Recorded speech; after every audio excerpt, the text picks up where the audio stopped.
కోహెడ గ్రామం చెందిన గూళ్ల బాలయ్య తండ్రి వీరయ్య అను వ్యక్తి గత 50 సంవత్సరాల క్రితం కోహెడ శివార్లోని బింజపల్లి రోడ్డులో గల 2 ఎకరాల వ్యవసాయ భూమిని తీగలకుంటపల్లి గ్రామానికి రాగుల తిరుపతి అట్ రాగుల శ్రీనివాస్ తండ్రి కిష్టయ్య తీగలకుంటపల్లి గ్రామం కోహెడ మండలం బట్టు రజనీకర్ రెడ్డి తండ్రి చంద్రారెడ్డి తీగలకుంటపల్లి గ్రామం కోహెడ మండలం చెందిన వ్యక్తి దగ్గర సాయిబాయి నామం ద్వారా కొనుగోలు చేసినాడు.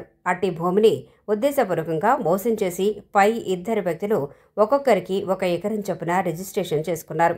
ఈ విషయంపై గూళ్ల బాలయ్య కుమారుడు గూళ్ల చంద్రశేఖర్ దరఖాస్తు ఇవ్వగా పలు సెక్షన్ల కింద కేసు నమోదు చేసి పై ఇద్దరు వ్యక్తులను జైలుకు పంపించడం జరిగింది.